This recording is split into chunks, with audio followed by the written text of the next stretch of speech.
Batman v Superman and also Man of Steel was the way how they were able to explain things which usually would be ridiculous otherwise, like how Superman could fly, how Batman, why he dressed up like a bat, and so on. So, I mean, to me, this is the best superhero movie in terms of accounting for itself and making itself realistic and dealing with real problems in the world. If you haven't seen this movie, go see this movie. It's an awesome movie. It's a good movie. It's solid. I gave it 8.2 out of 10, and by and large, most people gave it an 8 out of 10. And then you have your odd people who didn't think so. But for the most part, on average, it's an 8 out of 10 movie. Very solid. Very serious movie, by the way. It's not like your typical comic book movie of recent times. There were some other comic book movies, like The Dark Knight, that wasn't funny, and it was serious. This movie's the same.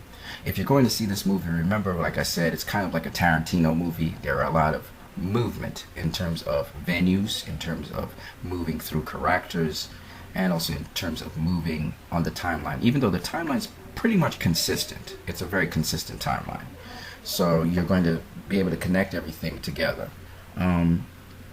Other than that, I have nothing else to say to you guys except for get out there, go see this movie, and when you have seen the movie, go and watch my spoiler reviews on the movie. It really gives you a lot more insight. You may want to see it multiple times, some of you.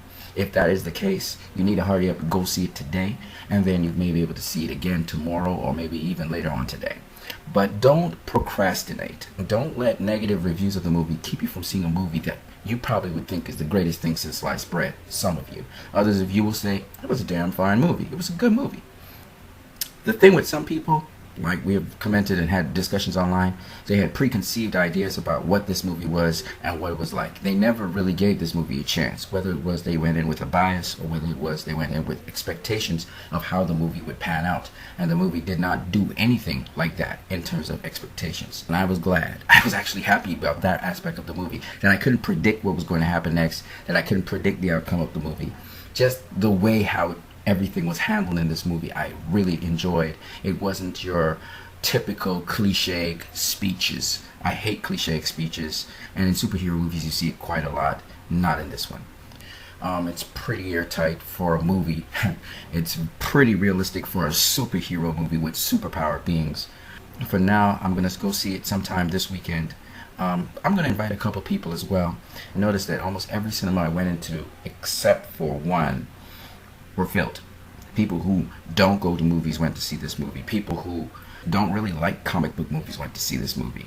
So this movie's had a tremendous turnout, and I think it's going to have more. There's things in it that make me think about a lot of stuff subconsciously, which makes it good. And that's why you need to go see it, because it sets some seeds for certain things that are happening in our world today, and with us treating each other a certain way. And even the reactions of people to the movie are exactly the reactions of the people in the movie.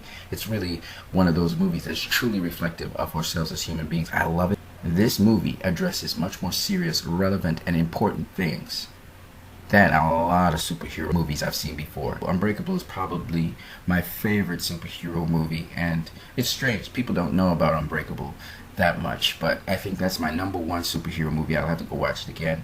And then after that, believe it or not, it's not Watchmen, it's not the Dark Knight series, it's this movie. Okay, and this movie is just the foundation for the Justice League. So I'm really interested in how Zack Snyder's going to tell the Justice League Part 1. I don't know where it's going to go. I'm just waiting to be led along and see where it goes. I've listened to a number of other people say it's a poorly done movie, and when I ask them to go into the nuts and bolts of what makes it poorly done, they can't really tell me because they're sheep. They heard the so-called professionals say that, so they mouth it, they echo it. They don't really know. I saw 8-year-olds telling us the storyline for the movie, so it wasn't that complex a storyline. I think the plots and subplots of the movie get more elaborate, and that's where things get really interesting. That's what makes the story interesting. But the basic story itself is pretty simple to follow, and the thread follows all the way through. People saying they were confused in the beginning, it's because we had multiple threads, but as soon as it coalesced into one thread, it all made sense. Now you got to go back and reflect and see how each piece might fit together, but you can follow the story, absolutely. What I've noticed is that some of the critics and some of the other people, they couldn't follow the story, and that was really sad, because when you go into a movie looking to tear it down or looking for flaws, you can't follow a storyline. You need a simple, really simplistic storyline.